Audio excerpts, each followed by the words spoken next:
G'day legends. I hope that you are having a fantastic week and that you had a fantastic weekend. Now, if you don't follow my Telegram, you won't really know what's going on with me and why I've been away for a couple of days. Now, people aren't as open as I am, but I will say that I've had two separate family personal things go down on the same day last week. Now, one was far more serious than the other, so I had to have an emergency flight interstate as soon as I finished the video. I only had time to have carry-on, so I couldn't take any gear. Not that I think I could have done a video while I was there anyway, but either this weekend coming or next weekend, I have to go interstate for the other situation that has happened as well. And of course, with this means a lot to me, but I always prioritize family first. But I do want to apologize to you guys that I am very inconsistent recently with these updates and that I'm very exhausted from the last couple of days. So I will try and keep this one short, and if I go off track, I do apologize. But I hope you guys are well, and I do enjoy being back here talking to you guys. And we do have a fair bit to go over today. So we do have some strikes against vehicles, which I think we'll find interesting. Something about the Crimean Bridge. We'll also have drones versus robots and some footage of that. Of course, we're going to look at the missile strikes and break them down as what has come into Ukraine from Russian missiles, and we can sort of piece this together. Of course, we'll be having a look at the maps, but we also need to speak as well about what Zelensky has said about maybe retreats and American aid coming in, as well as will that aid come through. That we are hearing rumors that on April the 9th, once Speaker Johnson, once that recess has come to a close that they've had, that potentially then it will go to the vote, that it will be put on the table, and we'll see how that is actually voted on for that military aid to go into Ukraine. But we will speak, I guess, firstly on the missiles. And in the last video, we spoke about some information that I was handed about imminent missile attacks, and it seemed to come true that there was large missile and drone attacks into Ukraine. And we will look over this now.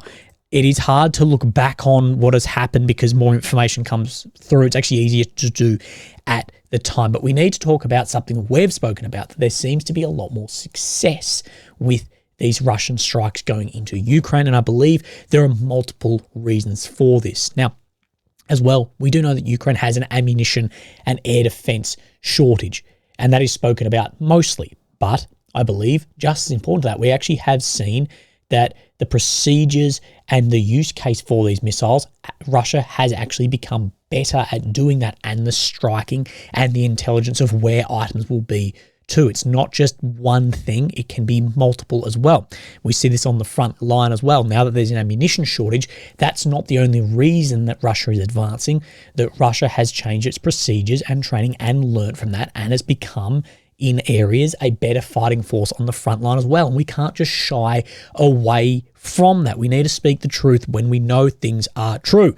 But we need to look at what's getting through and what is not. So we have this from the 30th of March off this Ukraine battle map of a very pro-Ukrainian Twitter X page, that Ukraine shot down 26 of the 39 missiles and 58 of the 60 drones launched by Russia. And we have the breakdown of percentages here. So 81% of the X-101, 56% of the KH-59s, and 100% of the Iskander K. Now, one thing we need to say is these numbers are all based on what the Ukrainian Ministry of Defense, what the government has said, and with numbers in this war, whether it is missile strikes, whether it is casualties, whether it is, bloody your foot size. I just don't believe any numbers coming out from Ukraine or Russia or anyone other than, I guess, if you see it flying through the air and it hit, that we know there's good reason to maybe have a push around on numbers to more favorably suit your narrative, your propaganda. I'm not saying then that they're false. I'm just saying then we can never 100% confirm this. But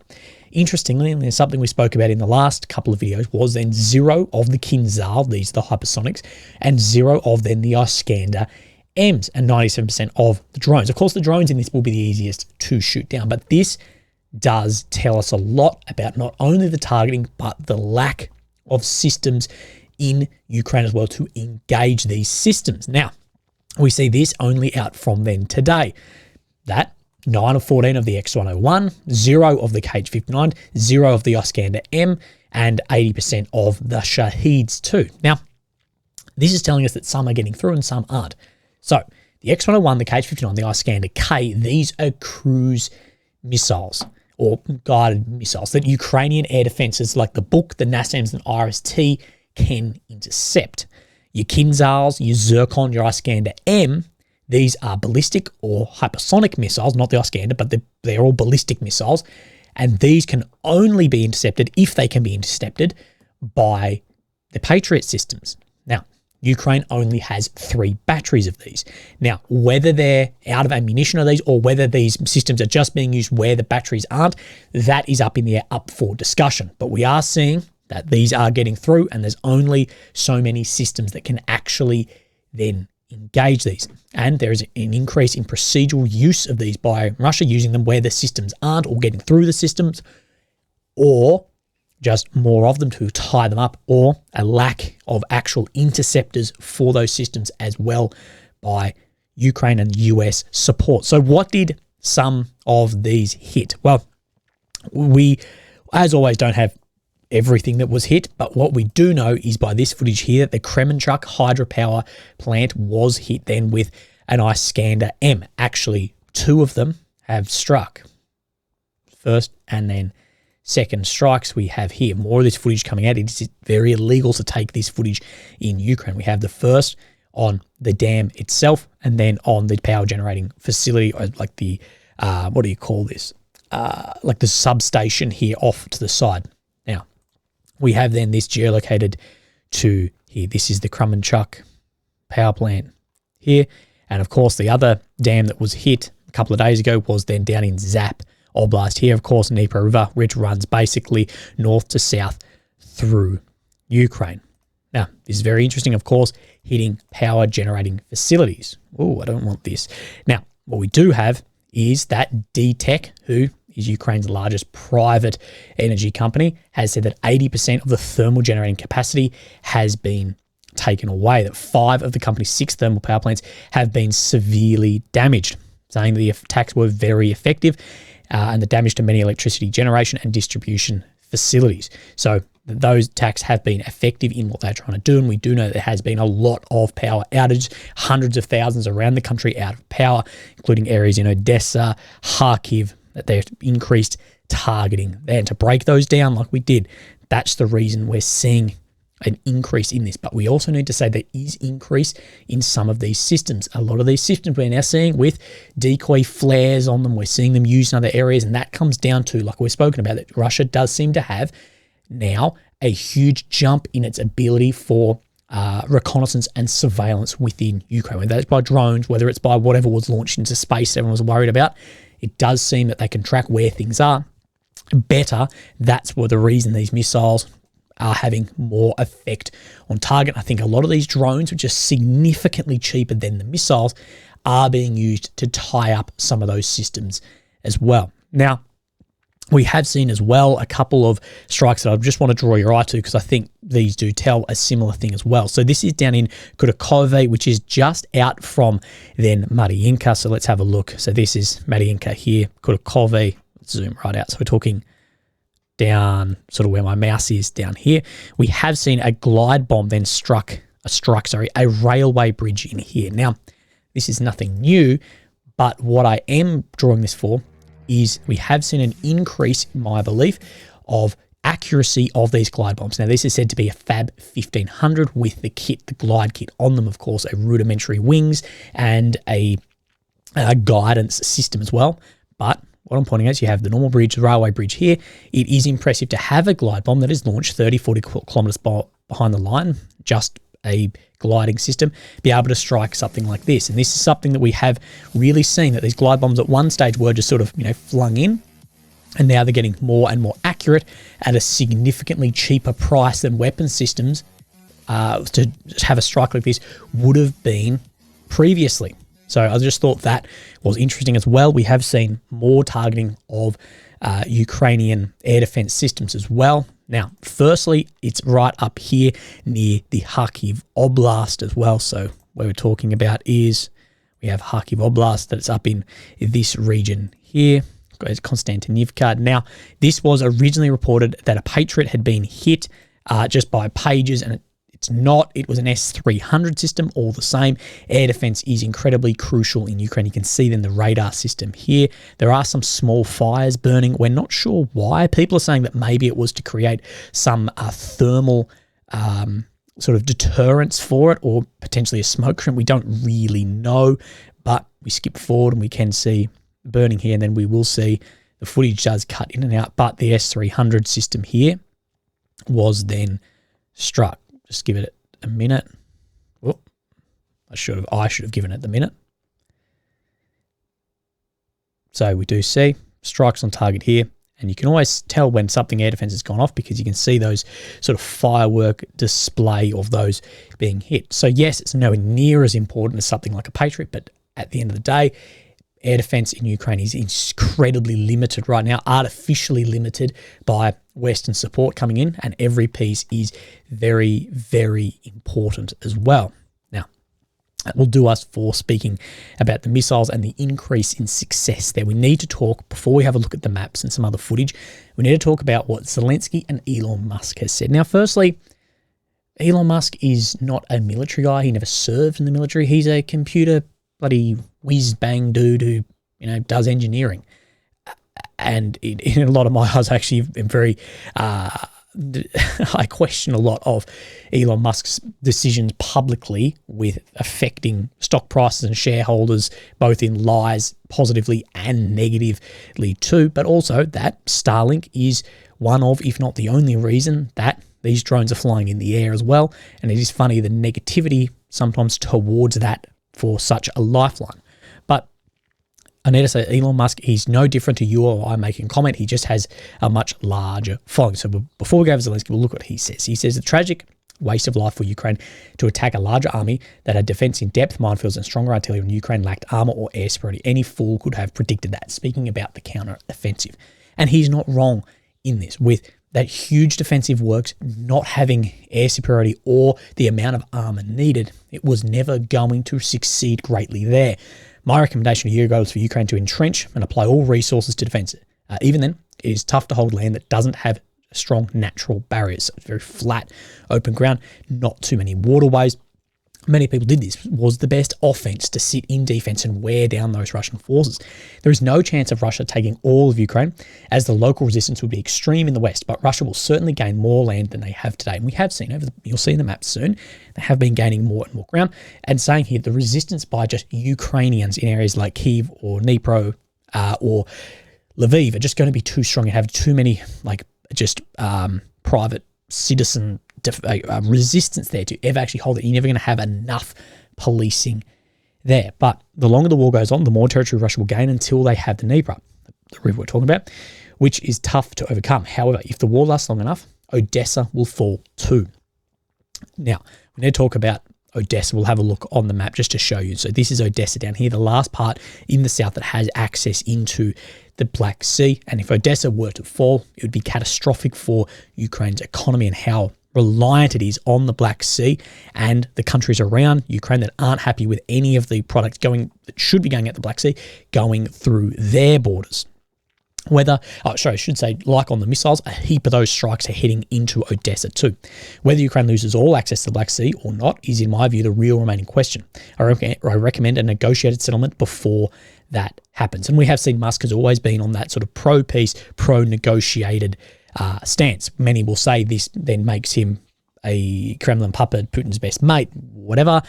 It doesn't. He's just been on that side. There are different sides in this. This is a spectrum. You have people on the full pro-Ukrainian, full pro-Russian, people in the middle, and people sit along where that curve is, and on separate topics may fit in different areas as well. So I'll say, for me, I am completely against any civilian bombing, whether it is into Belgorod, whether it is into Kursk in Russian territory, whether it is into Odessa or Dnipro or wherever. I'm against all of that. I'm just as against it if Russia launches a strike in, or if Ukraine launches a strike into areas of Belgorod, which we have seen. I'm as against any of that, but I believe it is, it is game on when it is against a military facility or an oil refinery or whatever, whether it's in Russia as well. And we'll see how Zelensky speaks about this in here. So this is by the Washington Post. If there is no US support, it means we have no air defense, no Patriot missiles, no jammers for electronic warfare, and no 155mm artillery rounds. So, of course, those are for things like M777s, Caesars, all of that. Now, it's not you're going to have none of them. You're going to have a limited amount because America just produces so much more of it. It means we will go back, retreat, step by step, in small steps. And this is what we are seeing on the front line. It is stepping either northwards or it is stepping westwards. Russia is slowly making ground. Air defense, Patriots, incredibly important as well. If you need 8,000 rounds a day to defend the front line, but you only have, for example, 2,000 rounds, you have to do less.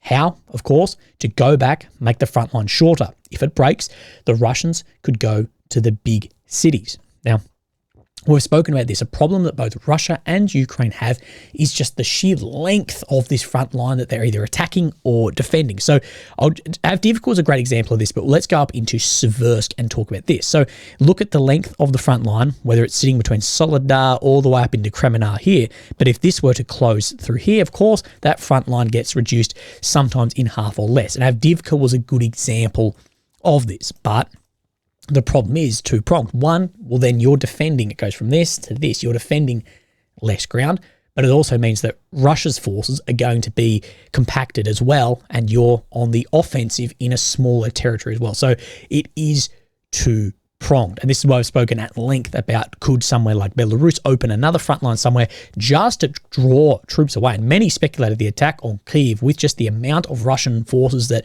in the initial days of the war that went in was never enough to seize or hold this, but it drew a lot of assets away from the east and the south to pull guys up. And we've said the exact same with Belgorod and Kursk, that those forces, they were never going to be enough to have a serious assault into Russia, but it may have drawn a lot of forces and items away as well, and assets away. Now Zelensky continues, we're trying to find some way not to retreat. We have stabilized the situation because of smart steps by our military. This is after then Avdiivka. But he summed up the zero-sum reality of conflict. If you're not taking steps forward to prepare another counteroffensive, Russia will take them. That's what we learned in this war. If you don't do it, Russia will do it. So if you don't go on the offensive, Russia will go on the offensive. That said, but if you go on the offensive too early and wear down assets and manpower, you may as well sit in defense as well. And I don't think we'll see a Ukrainian offensive this year. Now, when I asked whether Ukraine is running short of interceptors and other air defense weapons to protect its cities and infrastructure, he responded, that's true. I don't want Russia to know what number of air defense missiles we have, but basically you're right. And we see this with the numbers that Ukraine says is intercepted, and it's probably worse than the numbers we're getting. This is the problem. We're increasing our own air defense systems, but it is not enough. So locally made systems, but they're not going to have the same capacity as, say, a Patriot battery either. Continue here. The reaction of the US was not positive on this. Now, what this is speaking about strikes back into Russia towards oil facilities and energy generating facilities that we had rumors come out that saying America is not happy about these strikes going in. Not only rumors, we had statements come out, I should say. We're not really happy about these, and we encourage Ukraine to strike within its own borders. Now, we've spoken at length about these strikes that is really nerfing Ukraine. If it can only strike within here, well, Russia will just sit all its defensive works and economic works outside of here, and it's nerfing it. We've said the same with the F-16s, that I think the F-16s, if they can't operate and strike targets behind here, I don't have many hopes for great success of them if they're so limited in that. They should be long range. Anyway, Zelensky says, we used our drones. Nobody can say to us, you can't. It is true. Ukrainian drones developed going in. Of course, there's a lot of private companies helping develop those drones which sit outside of Ukraine, but yep, we'll say that they are then their drones. The problem is here, nobody can say you can't, but at the end of the day, if you have the US paying the pensions and the salaries of the Ukrainian government, you have then Ukraine completely solely reliant on aid, well, I'm sorry, but then they do have a say on this, and that lack of independence. I know people hate me saying that, but that is true also, that if US would say you can't then do this because you're reliant on all that aid, they can control where that goes. Now, Zelensky argued that he could check Russian attacks on Ukraine's energy grid only by making Russia pay a similar price. So Russia's targeting ours, we're going to target theirs. If there's no air defense to protect our energy systems and the Russians attack it, my question is, why can't we answer them? Strikes in. Their society has to learn to live without petrol, without diesel, without electricity. It is fair. And we know this is this back and forward going. Now, some of these attacks, like we see in Belgrade, like we see in Kursk, and the footage coming out of basically all of the people there speaking Ukrainian, so we know, read between the bloody lines, but these just attacks by multi-launch rocket systems and shelling into here, I think does the exact opposite than get people on their side. I think it actually has a massive negative propaganda effect, but attacks against Russian economic assets like oil refineries, gas works, energy facilities, it is fair game in war. That said, like I said, when you're reliant on other nations, they sort of have the final say on it. So we're hearing a lot about retreats, movements back, and we have a little bit to go through, but let's have a look over the maps and see where things have changed. Of course, this is Ukraine, the capital of Kyiv, the red areas occupied since 2022 and the purple since 2014. Now, there's been no real movement up in the northeastern corner of the country, up around Kupiansk, Kremenna areas. So we'll come straight down into Bakhmut. And we have seen some significant changes in hereby where the Russian forces are. So let's step back. I did have this loaded. Step back to the 27th. We don't see much movement until then the step up to today between Kromove and Ivanovsky. These two road of lives that we talked about a bit earlier than this time last year when Wagner PMC was then attacking Bakhmut. And the high ground in here is very, very important on the way to Chasiv Yar. And also as it clears forward, it means then those glide bombs can move forward as well because, of course, air defense assets have to be pushed back as well.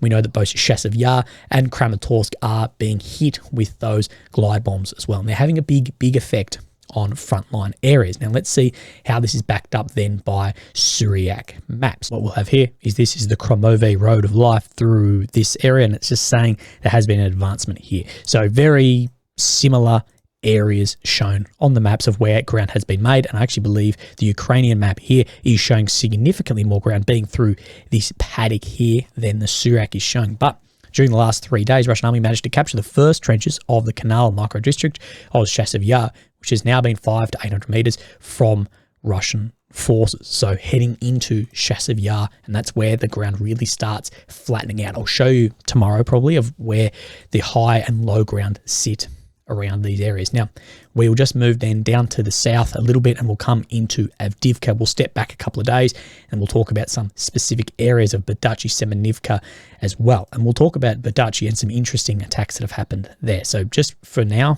don't think about Pervomayski. We'll talk about that itself. So we can see out from Orlivka, Semenivka area, there has been more ground made, and then a massive increase in grey zone out from Tonenki as well in this area. Now, let's actually line these up and then I'll tell you about something interesting that we've seen in Berdyachi too. So where we saw then that grey zone pop out, this is Tonenki. This is the same area of grey zone, although this is shown in red. Russian army made new advances west of Tonenki in the direction of Derna River and Ulmansk. On the other hand, Russian troops are making minimal advances in the southern part of Semenivka, so up here. Important to note that in this axis, Ukrainian army is holding fiercely the positions due to the presence of trench system in the high area, which cost Russian troops many losses in the last days. Of course, this is the first line of defense for Ukrainian forces. The second line back here, they will try and hold this very fiercely, and you're going up against fortified defensive works here. You're going to have much higher losses. Now, we need to talk about up in Berdyachi. We've seen this footage come out. You must have seen this by now of these Russian UGVs here, these unmanned ground vehicles, these like bloody ground robots here. Now, these aren't moving. These have like automatic grenade launchers on them as well, and then being struck by Ukrainian drones here. And it just shows where the future of warfare is probably going to go with the amount of artillery, the effectiveness of artillery and drones on the front line too, that being out and bloody about on foot out here, it would be absolutely crazy. And we've seen these higher losses. So the use of drones and ground vehicles like this is going to become more and more prevalent in wars around the world, and especially then in this war. It was one of the Ukrainian guys had talked about that there would be no real troop movement after after like 6 months war in the war. I can't remember exactly what he said, but he was saying that we're going to see just drones moving. And that was said to be out in Berdyaev there too. So we do see that movement, but limited near Semenivka, and doesn't show any of the claimed crossings across the Derna either. Now, we need to talk about Pervomayski. Now, Pervomayski, we did speak about that different maps had shown that there was a crossing down in between these two reservoirs here and a push up, and now this map is then showing a great advance into Pervomayski here as well. So let's have a look. We'll see the first map here showing this movement. Now, these are the two reservoirs, so showing very, very similar between the Syriac and then the Ukrainian map here, and then we'll step to then the second version of this, and it's said to have then geolocated footage. We do see a flag in this footage. I won't show you just for time, but said to be right up in here. So this is crossed out into this area as well, and expanded further control Pervomayski just south of Avdiivka. Situation northwest of Donetsk. During the last hours, Russian army took control over the rest of the town of Verdani, adjacent to the town of Pervomayski, where troops' new positions control 58% of the locality. Most of the Ukrainian army retreated to Natovli. So, yeah, we're talking Verdani, Pervomayski, and a movement further out from there. Now, this through here, I believe what he means by Verdani, this town is actually continues the town border right out to here, and that these are separate towns across it. I could be wrong, but I'm pretty sure that's how it's actually split by that waterway through there. Now, where are we going to go to next? We'll just move to the south a little bit, and down we have then Mariinka. Now, this map doesn't show any updates out to here. We talked about, this is that railway bridge we talked about that we did see struck by then the FAB. And we do have an update here of the continual push out to Hirovka here, that after 3 weeks of combats, Russian army entered the center of Hirovka along the streets of Moldazna, and this until the schools of the locality, and secured the dam at the pond. So we can see the pond here, that they said to be out in the center here past the pond, but both maps aren't showing then the same thing. Now we need to just move down into Novomykolivka. Here we have seen Russian advances over the past few weeks, and of course when we last spoke we did see that major movement then here. That's when we last spoke, and then from there we see some minor movements, but that's about it. But we do know this is an incredibly hot area, and we do have 3 Syriac maps here. So this map then showing control over way more area here. We have seen geolocated footage up in here of Russian soldiers being hit, so we do know that there is definitely a presence there, maybe grey zone, but you can see where this first map is showing significantly more control out to where this reservoir is here. And then we have the second control map showing a further push out of this field sitting in this field right here, and as well to then above the reservoir.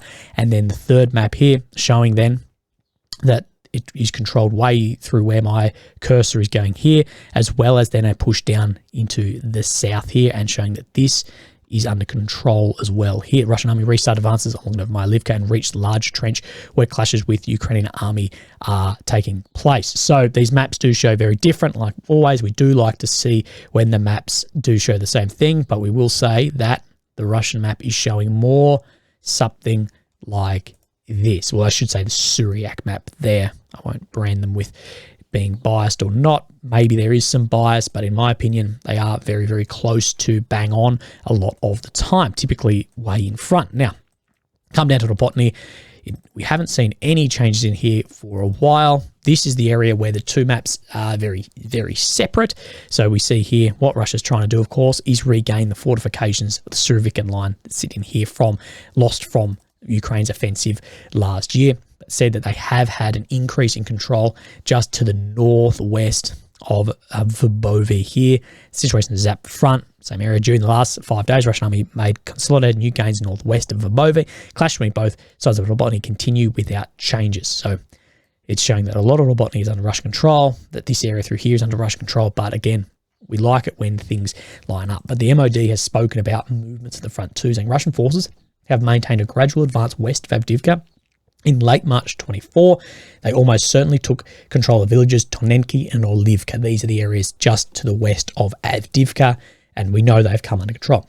And are continuing to contest others in the area, like Berdyaev and like areas to the south. Russia has continued attacks along several and other points on the front line, but has made little progress in recent weeks. Excuse me. Russia maintains a significant quantitative advantage in the conflict, overmatching Ukrainian munitions and equipment numbers. It is likely recruiting approximately 30,000 additional personnel a month and can highly likely continue to absorb losses and continue attacks aimed at wearing down Ukrainian forces. The MOD, like this, has changed its view dramatically since, if you were to read these 12 months ago, and saying that absorb forces and absorb losses and has an overmatch, they wouldn't have said that, and this is changing dramatically. Now, people say today that there has been a conscription of 150,000 new Russian troops. It's actually, that runs on a yearly basis. That isn't actually anything new that we're seeing today, but there will be 150,000 more young men trained in Russia as well. Now, we do have a fair bit of footage to go over as well. Now, we did see down in Sevastopol, Crimea, that a Su-35 had crashed. Now, what I want to talk about, or had been shot down, I should say, like I talk about with losses, whether it's planes or trains or automobiles or bloody boats, whatever, footage comes out. Everyone has a smartphone. Everyone has a drone. Footage comes out. If footage hasn't come out in a couple of days, well, you know what I think about it. But we do see then this plane coming down here in like a on-fire flat spin. Now, it is said that the pilot had ejected and had only then bitten his tongue badly. You do have a lot of injuries being ejected just from the force of actually coming out of an aircraft like this. Now, we will look at what then fighter bomber has said, but this plane then going down over Sevastopol. Now, fighter bomber has said this: Su-35 crashed near Sevastopol, shot down or failure. They sorted out, but looks like it's been shot down. According to my information, the pilot was lifted. All is good. He bit his lip, I should say, not tongue, but will heal before the wedding. So, as they're claiming he's been shot down, we have seen multiple times a Russian aircraft shot down by Russian air defense in exactly this region as well. And these are large losses of just equipment. If you shoot down an aircraft, bloody big deal. And the Russian air defense here, it's bloody not the first time then they've done it. Now, we've spoken at length before about the Kerch Strait Bridge, probably Ukraine's biggest target they're trying to hit. We hear this with like the German commanders, whatever, about trying to shoot down and hit this down with Taurus missiles, whatever. Now, Russia know this. They know that supply into the south is really critical on this. So well over a year ago, construction started from Rostov-on-Don for a new train line through areas like Mariupol, Berdyansk, Melitopol down to supply in the south. And of course, this will then terminate somewhere down into Crimea as well. Now, we have had then Budanov then speak about this, warning that it does pose a serious problem. And what the serious problem is, well, now that bridge is not as important of a target as it would have been. You've got different ways. Moscow has been constructing a railway between Rostov-on-Don and occupied Crimea as an alternative to the Crimean Bridge. Of course, key logistics hub. Russia has actually been building a railway for over a year now to connect with our temporarily occupied southern territories. This process is almost complete, and it could pose a serious problem for us. The serious problem is now that there is an alternative route that is out of range from a lot of weapon systems. Even with taking this down, a hell of a lot is going to move through here. And we do know that Russia has moved a lot of military equipment from rail here to other areas to move across the country as well. So an alternative route somewhere isn't good. And hitting a bridge, the construction of something temporary, if the bridge does get taken down, is much, much slower and more costly than if this railway does get built. Then stoppages to the railway, the targeting of tracks or rail is going to be repaired a lot faster than taking down the bridge. Now, let's look at a little bit of footage here too. So we do have a T-90M taken out by a drone-dropped grenade here. This is, of course, a Russian main battle tank, a very new one as well. So hatches open, and then we can see then this grenade. Of course, these with autoloader, so it will burn up like this. Drops in, and then will burn up whatever's inside, and then cook the tank off. And the Ukrainian defense has said this: American M67 grenade versus T-90M. Remember, the occupiers thought this tank was undefeatable. I don't think anyone ever thought any tank was undefeatable. Maybe some propaganda accounts thought they were on one side, but then we heard the same of Abrams, and we've seen the exact same thing. Any tank is defeatable like this, especially with hatches open. A grenade will do nothing to a tank if the hatches are closed, but hatches open like this, whether it was the Leopards, the T-90s, Abrams, whatever, tanks are defeatable, and people have spoken about the the vulnerabilities of tanks in modern warfare as well. We have seen a Lancet as well strike an Abrams. Now, I believe this is the same Abrams we looked at the other day, but what we're going to look at is actually the entry of this. So it looks like the pilot is drunk coming in, but we have seen more and more footage of these Lancets having weird movements coming in. Now, whether it's trying to slow down and it is sort of stalling here, or whether on its final approach there is some movement on purpose to try and counter anything coming back at it, we're not then 100% sure. Ukraine has released this infographic as well about the Black Sea Fleet. So we did see the sinking of the Sergei Kotov. We spoke about this when the drone boats hit it. And then we did speak about the 4 ships, which originally were reported as sunk, or some were sunk, some weren't, some were hit, some were destroyed. We don't know. Has come out very, very little of any evidence has come out for this other than some blurry satellite photos. But of these hits, and we do know some were definitely hit, but of these landing ships, reconnaissance ships as well down in the Black Sea Fleet here. Now, of course, landing ships, big target, maybe not the most important target, or maybe the most important target if there is a real threat against amphibious landings. So not really sure in this as well. Now, lastly, we just need to speak about then what Russia has said about then the SBU and Ukraine's involvement in the Circus massacre, the murder that happened earlier this month. Now, what we do need to talk about as well is all of this is being used for capitalizing on that situation. Everyone capitalizes this, whether it's IS capitalizing on it, whether it is Ukraine capitalizing to go, well, look at what your government has done to yourself, whether it's Russia capitalizing on the war going, well, we need to unite because of that government. This is all it is, actual evidence, actual proof of something like this, like with other events we've seen take place.